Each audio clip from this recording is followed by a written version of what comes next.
네, 오늘은 사진 한 장 보면서 시작하면 좋겠는데요. 어떻게 좀 맛이 있어 보이십니까? 무슨 과일 같으세요? 살구?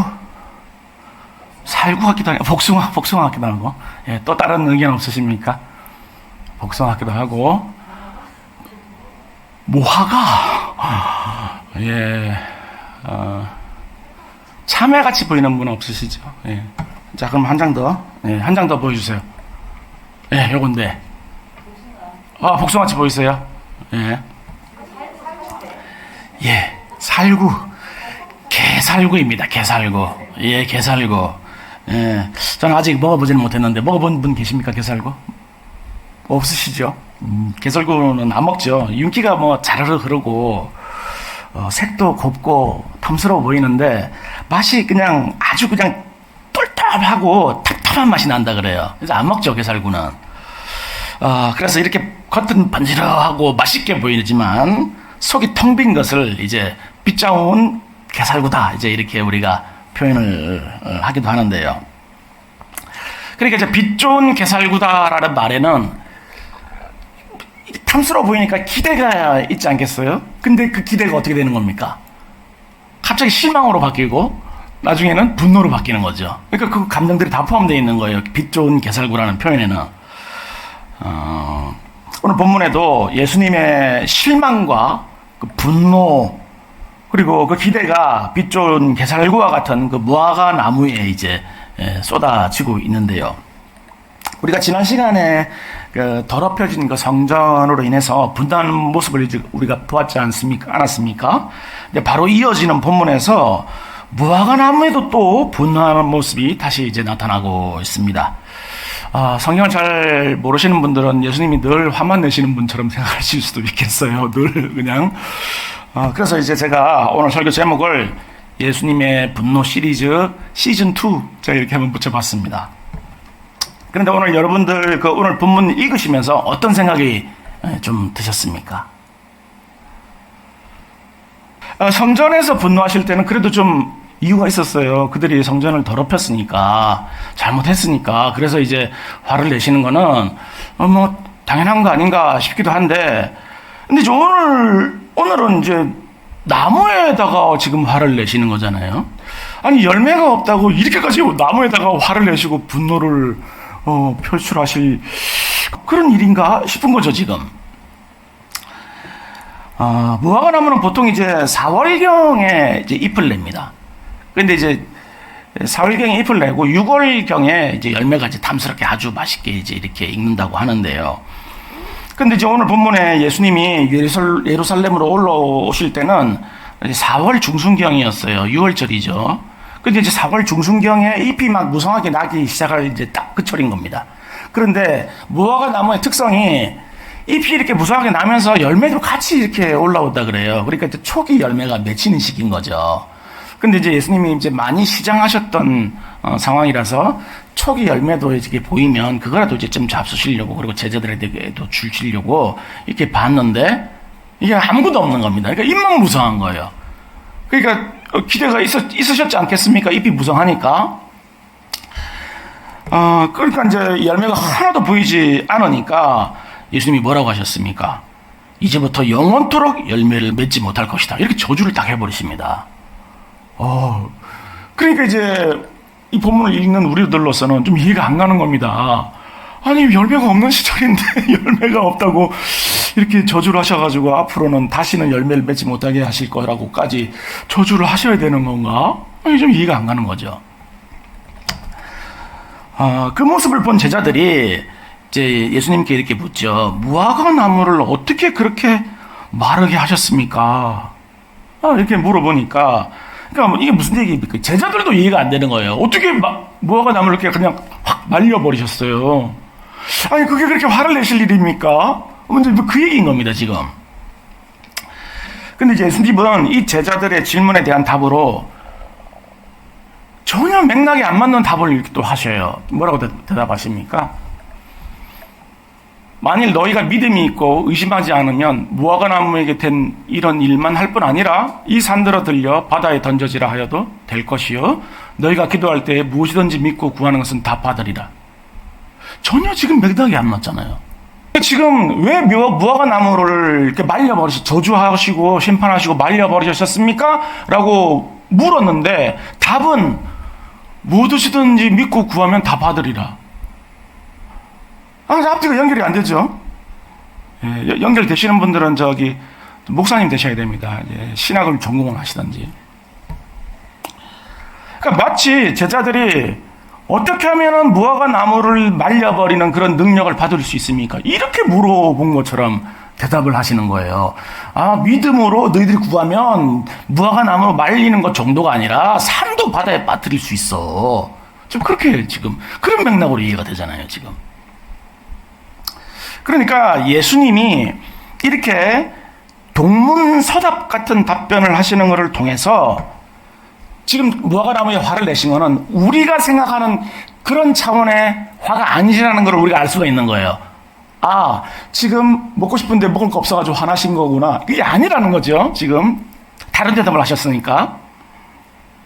자, 그렇다면 예수님이 오늘 무화과 나무를 저주하시는 것을 통해서 우리에게 주시고자 하는 말씀은 무엇일까요? 근데 이제 이 말씀의 의미를 알기 위해서는 오늘 본문의 맥락을 조금 먼저 이해를 해야 합니다. 오늘 우리가 읽은 마태복음에서는 이 무화과 나무 사건이 성전 청결 사건 다음으로 지금 이어지고 있지 않습니까? 그러니까 시간상으로 이렇게 배열이 되어 있는데 마가복음에서 보면은 다른 배열이에요. 그러니까 마가복음에서 보면 예수님이 11장 12절 14절에서 무화과를 먼저 저주하시고 그 다음에 15, 19절에서 성전 청결 사건을 얘기를 합니다. 그리고 20에서 26절에 다시 무화과 마름을 얘기해요. 그러니까 무화과 사건 사이에 지금 성전 청결 사건이 껴 있잖아요. 샌드위치 구조로 지금 이렇게 돼 있잖아요. 그러니까 이게 뭐를 의미하냐면 무화과 저주 사건과 성전 청결 사건은 한 맥락의 이야기다. 지금 이 말씀인 거예요. 그러니까 같은 주제를 말씀하고 계신 거예요, 지금. 우리가 지난 시간에 이제 성전에서 분노하시는 예수님의 모습을 통해서 형식적인 예배만 드리는, 그러면서도 자신은 구원을 얻었다고 생각하고 삶은 세상과 전혀 다를 바 없이 살아가는 이스라엘을 우리가 이제 보았습니다. 이어지는 오늘 본문에 나타나는 무화과 나무는 성경에서 포도나무와 함께 이스라엘을 상징하는 것인데요. 그러니까 무화과 나무라고 얘기하면 보통 이제 이스라엘을 이제 의미를 하는 것이에요. 그러니까 잎은 이제 막 무성한데 열매가 없는 무화과 나무는 종교적인 외형은 가지고 있지만 구원 얻는 믿음이 없는 이스라엘에 지금 비유를 하고 있는 겁니다. 지금 열매 없는 무화과 나무를 구원 없는 믿음을 가지고 있는 이스라엘 백성들에게 비유를 하고 있는 거예요, 지금. 나아가서 성전 청결은 그동안 이제 구약에서 주어졌지만 아무런 열매를 맺지 못하는 구약의 종교 체계, 구약의 종교 체계를 의미하는 것인데요. 성전이나 제사대도 그리고 율법은 오실 예수 그리스도의 예표라고 이제 말씀을 드렸죠. 그런데 그 실체이신 그리고 그 주인공이신 예수 그리스도가 실제로 오셨으니까 구약의 예표인 그런 성전 제사제도나 그 성전이나 그런 율법을 지키는 그런 모든 것들을 이제 폐기하신다는 의미인 거죠. 예. 그러니까 무화과 나무는 구약의 종교 제도를 의미합니다. 이 무화과 나무는. 그런데 무화과 나무에 열매가 없는 거는 뭡니까? 구약의 종교 제도로는 구원 없는 믿음을 얻을 수 없다. 지금 이 말씀인 거예요, 지금. 열매가 없다는 거는. 구약의 종교 제도로는 그것이 이제 말라 비틀어져 버린 거는 더 이상 그것이 존재 가치가 없기 때문에 폐기된다. 지금 이 말씀인 거죠. 똑같은 맥락인 거죠. 성전 청결하신 거는 구약의 종교 제도로는 더 이상 열매가 있을 수 없기 때문에 성전을 청결하게 하신 것처럼 지금 무화과 나무도 구약의 종교 제도를 의미하는데 열매가 없어서 말려버리신 거는 그 구약의 종교 제도를 폐기하시겠다는 의미인 거예요, 지금. 그러니까 배고프시다고 화가 나신 게 아니에요. 네. 배고프면은 화 못 잡는 분 계시죠? 그렇죠? 예. 예수님 절대 그러시면 아닙니다. 여러분 오해하시면 안 됩니다. 그래서 하나님을 만날 수 있는 방편으로 주어졌던 구약의 모든 제도들로서는 더 이상 그 어떤 열매도 맺을 수 없다라는 것을 오늘 무화과 사건을 통해서 보여주시는 겁니다, 지금. 아무리 율법을 지키려고 애를 쓰고 성전에 나와서 동물 제사 드리고 아무리 그냥 그런 절기 잘 지키고 그렇게 해도 그것은 열매 없이 잎만 무성한 무화과를 낳을 뿐이다. 지금 그 말씀을 하시는 겁니다. 지금 그런 무화과 나무를 저주하심으로 이제 오직 예수님만이 실제적이고도 풍성한 열매를 맺을 수 있는 분임을 몸소 보여주신 거예요. 내가 왔다. 내가 이 구약을 폐기하러 내가 왔다. 무화과 나무를 탁 말리시면서 그걸 보여주시는 거예요. 지금 껍데기만 있는 이스라엘 불신앙을 이제 지적을 하면서 동시에 제사제도나 율법 지키는 것으로는 참된 신앙을 소유할 수 없다라고 이제 선포하시는 거죠. 저는 이것은 이제 오늘날을 살고 있는 우리에게 이제 주시는 말씀이기도 한데요. 그리고 개인에 국한된 말씀이 아니라 오늘날 이 시대에 세워진 하나님의 교회에 대한 말씀이기도 합니다. 그러니까 이스라엘이 동물 제사를 드리고 절기 지키는 것으로 신앙의 의무를 다했다고 생각하고 그냥 세상 사람들과 똑같이 살았던 것처럼 우리도 또한 교회 다니고 예배 드리는 것으로 내가 해야 할 의무는 다했다라고 생각하는 사람들이 많이 있기 때문이에요. 그리고 내가 이제 뭐 예배 드렸고 뭐 헌금할 거 했고 봉사할 것 했고 했으니까 내 의무는 다 했으니까 이제 내 권리 내 몫은 복 주세요. 우리가 이제 그런 신앙을 가지고 있다는 거예요, 지금. 그러니까 이제 이 문제는 개인뿐만 아니라 이제 한국 교회 전체 아울러서 온 세상에 있는 교회 전체에 대한 말씀인데요. 그러니까 이제 교회도 이 말씀에 결코 자유로울 수가 없는 것이 성도들이 그렇게 생각하도록 교회에서 그렇게 가르치는 겁니다. 그러니까 예배만 나오면 됐습니다. 헌금만 잘하시면 됐죠. 뭐 봉사 잘하시면 됐죠. 그럼 구원받은 거예요. 그리고 그냥 다 좋은 게 좋다는 식으로 그렇게 가르쳐버린 거예요. 그러니까 성도들이 오해를 하는 겁니다. 이렇게 종교적인 이런 생활만 이런 외형만 잘 갖추면 구원받고 하나님의 축복 받는 거구나. 그래서 이제 뭐 교회마다 이제 많은 프로그램들, 뭐 넘쳐나는 프로그램들, 그리고 뭐 이벤트들, 막 수많은 이벤트들 해가지고 뭐 사람들을 이제 모으려고 하지만 정작 그 교회 안에 지체들의 영혼은 막 핍절해 갈 수밖에 없어요. 뭐 교회마다 뭐 교실이 왜 이렇게 많은지 모르겠습니다. 축구 교실, 기타 교실, 무슨 뜨개질 교실, 뭐 컴퓨터 교실, 뭐 교실이면 학교야 학교. 그런데 정작 하나님 나라의 복음과 하나님의 사람으로서의 그 열매인 그 인격과 성품과 존재의 변화에 대해서는 무관심할 수 있다는 거예요. 그러니까 그런 것을 하는 것을 문제 삼는 게 아닙니다. 그러니까 그런 것을 하는 것에, 행하는 것에 만족하면서 그냥 자신의 구원을 확신하고 세상과 구별되지 않는 삶을 사는 게 문제라는 겁니다, 지금. 그것이야말로 교회 막 그냥 넘쳐나는 프로그램들, 이벤트, 그것이야말로 어떻게 보면은 무성한 잎사귀라고 볼 수 있는 거예요. 근데 정작 그 안에 열매가 없을 수 있다는 거죠. 그런데 그렇게 잎사귀만 무성한 무화과 나무가 되면 이제 근데 어떻게 되는 것입니까? 그렇게 되면 어떻게 될까요, 여러분? 누구보다도 외형적인 신앙에 열심은 냅니다. 신앙생활을 하는 거 보면 정말 본이 돼요. 와, 이렇게까지 열심히 하실까? 근데 정작 다시는 보고 싶지 않은 사람이 될 수도 있다는 거예요. 껍데기는 그냥 완벽해. 정말 저 정도 더 이상은 신앙생활을 할 수 없다. 뭐 그런데 사람은 싫은 거예요. 사람은 보고 싶지가 않아. 그 사람은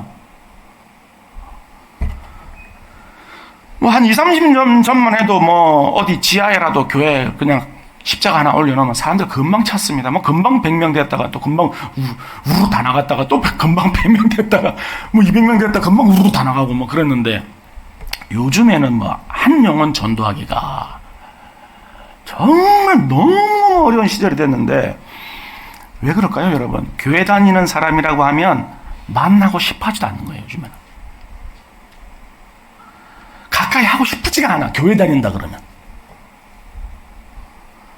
아니야, 교회 다닌다 그러면 깜짝 놀라. 나도 교회 다니다가 저래 될까? 막 무서워하는 거야. 길에서 예수 믿는 사람 만나면 막 무섭대요. 이거 어떻게 이렇게 됐습니까, 지금?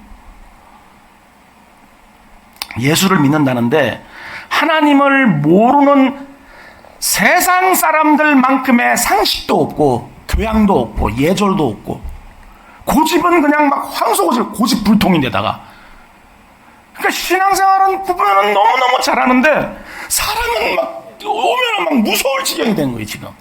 그러니까 전도가 될 리가 없죠, 그러니까.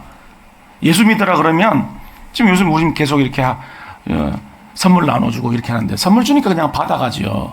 본격적으로 예수 믿으라고 해보십시오. 눈빛이 변하는 거예요. 나도 당신처럼 될까봐 무서워서 못 믿겠어요. 그런 시절이 되어버렸어요, 지금. 우리가 십자가 가로막고 서가지고 십자가로 못 나가게 하고 있는 거예요, 지금.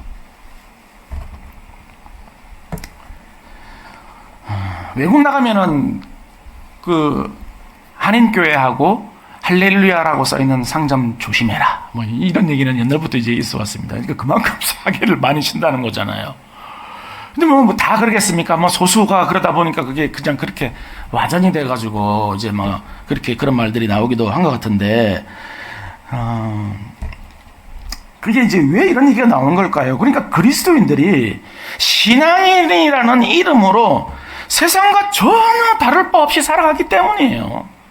똑같이 아기다툼하고 이기적이고 똑같이 그냥 하나도 안 지고 손해볼 줄 모르고 입은 맨날 사랑하라 그러는데 원수처럼 대하고, 그러니까 뭐 예배드리고 기도하고 말씀 읽고 헌금도 하지만 사람이 점점 더 이상해져가지고 모든 사람들이 손가락질하는데 우리만 몰라요. 우리만 잘하고 있다고 생각하는 거예요. 비극입니다, 지금. 그런데 이제 오늘 본문에서 예수님은 이러한 우리의 불신앙을 책망하시면서 무엇이든지 믿고 구하는 것을 받으라 라고 지금 답변을 하신, 전혀 맥락에 맞지 않는 말씀을 이제 하시는데, 이게 무슨 말씀일까요? 지금 우리는 회개해도 시원찮을 판인데 구하면 다 받을 거다 믿음으로, 이게 지금 뜬금없는 무슨 얘기인 겁니까, 이게 지금? 그러니까 이 말씀은 앞에 성전을 청소하고 무화과나무가 마른 것에 이제 대비되는 겁니다. 앞에 단락과 뒤에 단락이 완전히 이제 대비가 되고 있는 거예요, 지금. 그러니까 앞에 성전과 무화과나무는 구약의 제사 제도와 율법을 의미하는 거고, 믿음으로 구하면 다 받을 것이라는 것은 은혜의 영역인 거예요. 앞에는 율법의 영역이고 다른 영역인 거예요, 지금. 그러니까 은혜의 영역에 이제부터 너희들이 속할 것이다. 내가 온 것은 너희들이 은혜의 영역에 들어온 것을 의미한단다. 지금 그 말씀을 하시는 거예요, 지금. 대비가 되는 거죠. 예. 믿고 구할 때 다 받을 수 있다는 것은 믿음으로 말미암아 구원을 얻는 은혜의 시대가 이제 시작된다. 지금 그 말씀을 하시는 겁니다, 예수님이. 그렇게 예수 그리스도를 만나기 전에는 어떻게 했습니까? 율법을 지키는 것, 그게 뭡니까? 우리 행위잖아요. 우리 공로로 우리가 구원을 받으려고 했다면, 예수님이 오신 이후에는 그리스도의 십자가의 은혜로 의로워질 수 있다. 지금 그 얘기를 하시는 거예요, 예수님이.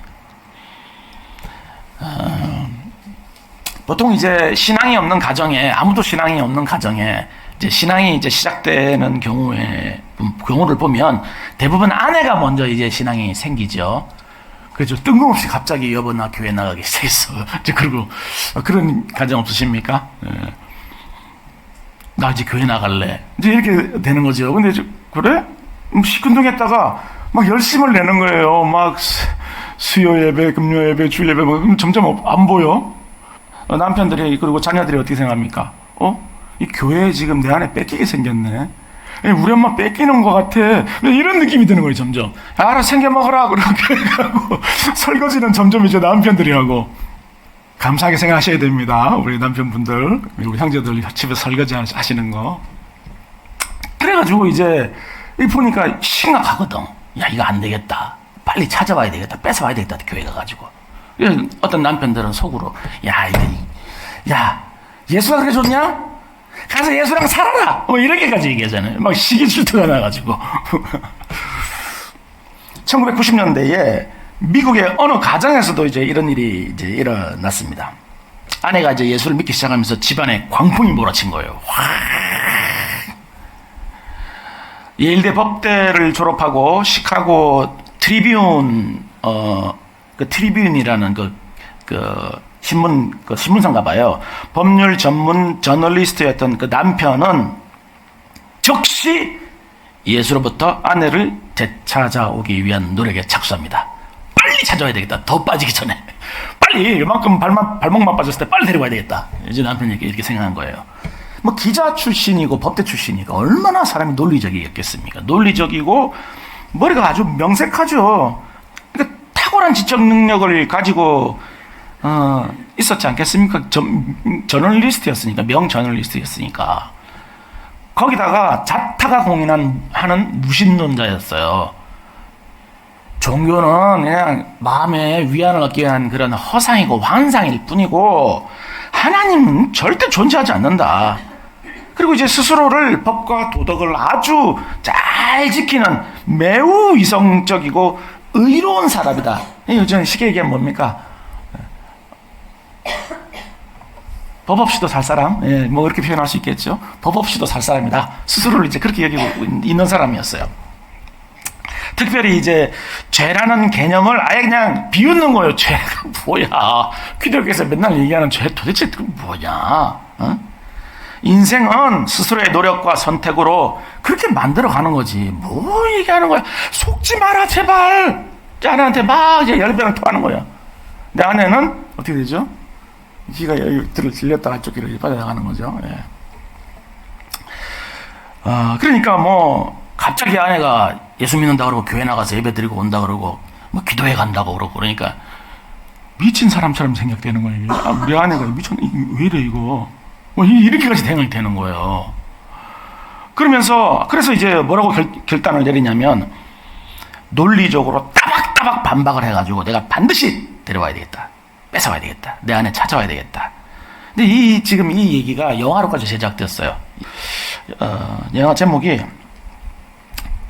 예수는 역사다. 책으로도 제가 책도 가지고 있는데 너무 유명한 이제 이야기라서 그 영화에 보면 대사에 보면 이렇게 돼 있습니다. 나는 아내를 되찾기 위해 기독교를 논리적으로 박살내고 싶었다. 그래서 철저한 조사를 시작했다. 이렇게 써 있습니다. 아주 그죠? 당찬 포부를 포명하면서 이제 그렇게 시작됐는데요. 그렇게 이제 그런 법률적, 역사적, 과학적 근거들을 막 수집했습니다. 그래서 예수의 부활, 뭐 성경의 진위, 신의 존재 같은 것들, 그 기독교 교리에 대해서 철저하게 이제 파헤치기 시작했어요. 얼마나 막 그렇게 했겠습니까? 이게 기자 출신이니까.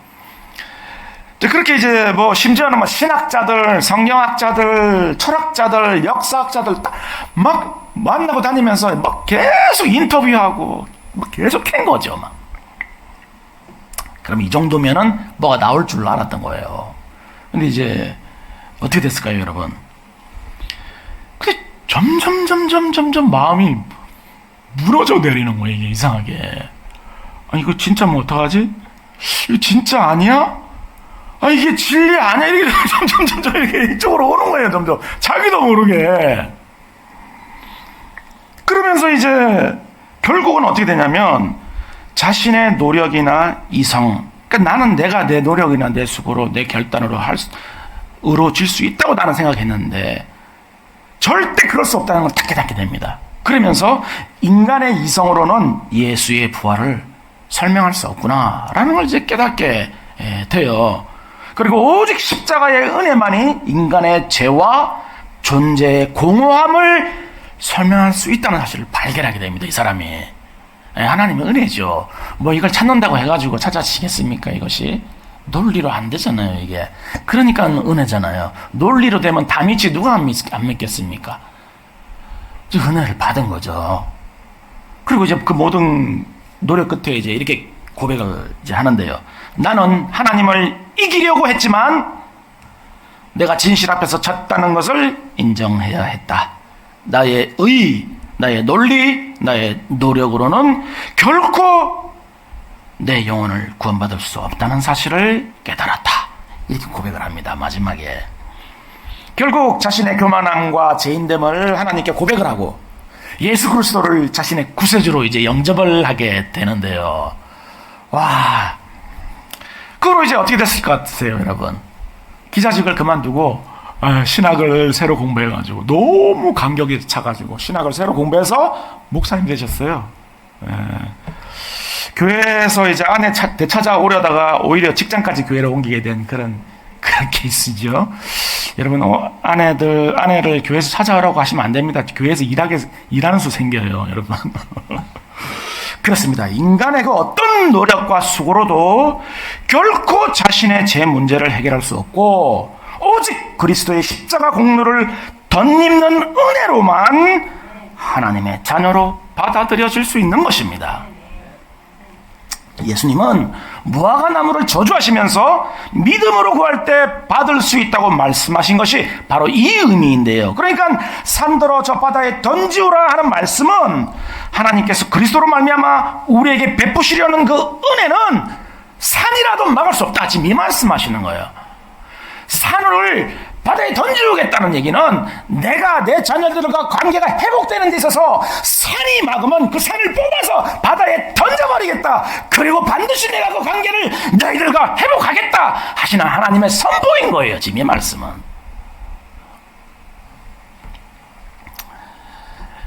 그러므로 우리가 예수를 믿어서 받는 복이 무엇입니까, 여러분?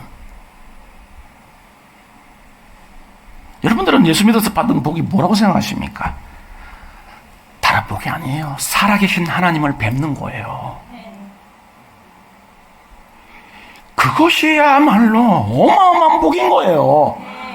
하나님의 존전에 나와서 하나님 앞에 예배드릴 수 있는 것 자체가 어마어마한 축복인 것입니다. 왜입니까, 여러분? 그 어떤 인간의 노력과 수고도 결코 하나님이 존재하신다는 걸 믿게 할 수 없어요.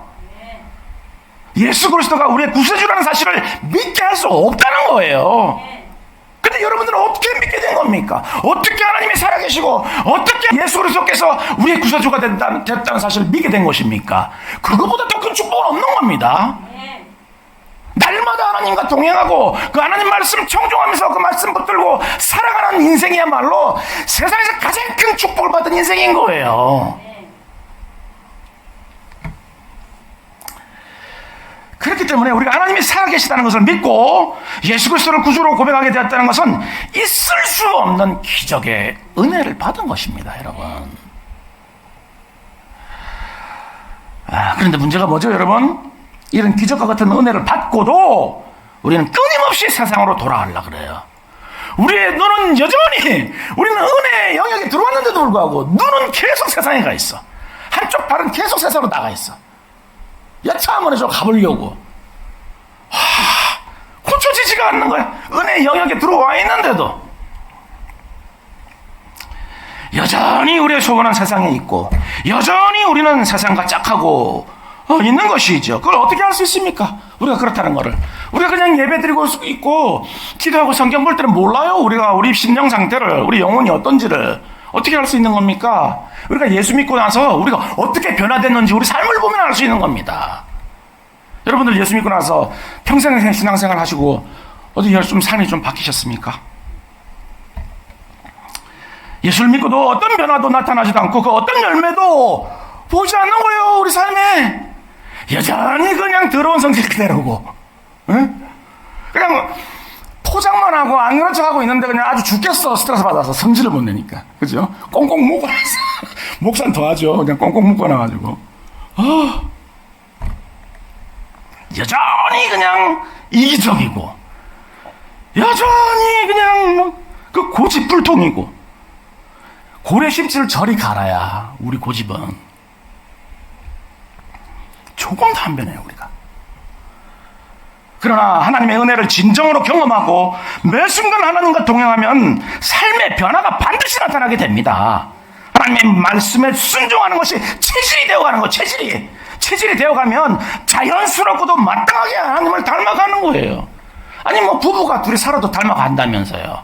근데 어떻게 하나님하고 동행하라는데 하나님을 안 닮아갈 수가 있습니까? 하나님을 안 닮아갔다, 변화되지 않는다, 그럼 하나님하고 동행하고 있는 게 아니죠. 그러면 그 은혜를 경험한 게 아니지 않겠습니까?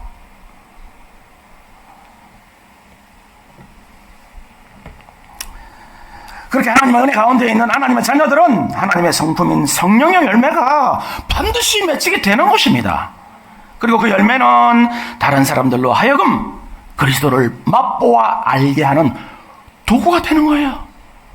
우리에게 맺히는 그 열매가 우리만 좋은 게 아니라 다른 사람들로 하여금 그 그리스도를 맛보게 하는 도구와 수단과 통로가 된다는 거예요.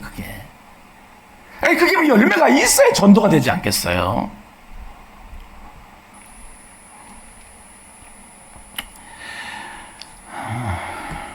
예수님이 무화과나무에서 찾으셨던 그 열매가 바로 그 열매이고, 그리고 오늘 우리에게서도 찾으시는 열매가 바로 그거예요.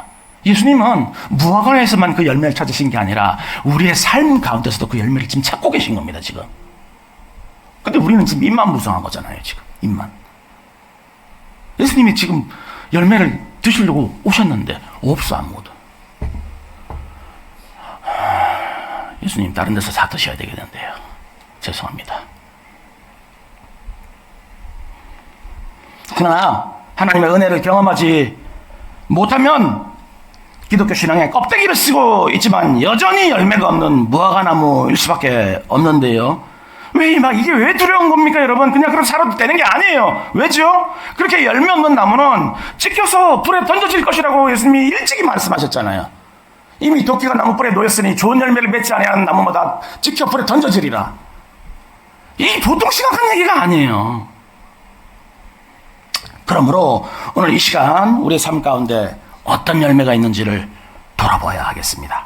혹시 무화과나무와 같이 잎사귀만 무성하고 아무런 열매도 맺지 못하고 계시지는 않으십니까? 아니면 겉은 탐스러워 보이지만 그저 빛 좋은 게살구 같은 그런 열매만 맺고 계시지는 않으십니까? 아직도 하나님의 은혜를 경험하지 못하고 그 모든 관심사가 세상에 있다면 그 삶은 잎사귀만 무성한 무화과나무나 게살구 같을 수밖에 없습니다.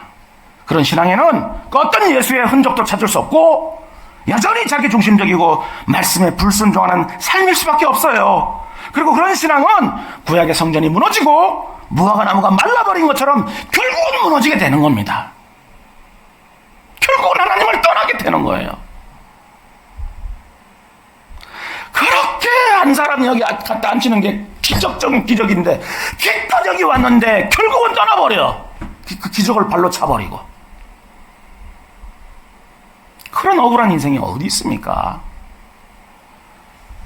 그러므로 우리 심령 안에 서 있는 지금 열매 없는 무화과나무는 이제 그냥 뽑아서 버려버려야 돼요.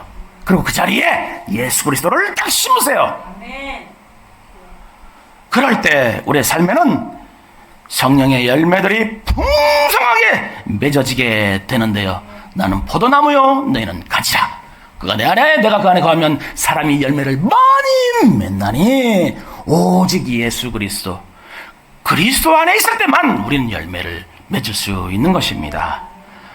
그리고 그 열매는 우리 자신뿐만 아니라 많은 영혼들까지 배불리 먹이는 영의 양식이 될 수 있는 것입니다. 2000년 전 무화과나무에서 열매를 찾으셨던 그 예수님께서 지금 이 시간 여러분들에게서도 그 열매를 찾고 계신데요. 이 시간 빛 좋은 게살구가 아니라 달고 맛있는 포도송이를 주렁주렁 맺어서 우리 주님 배부르시게 해드리는 여러분 모두가 될 수 있기를 주님의 이름으로 간절히 축원하겠습니다. 자, 우리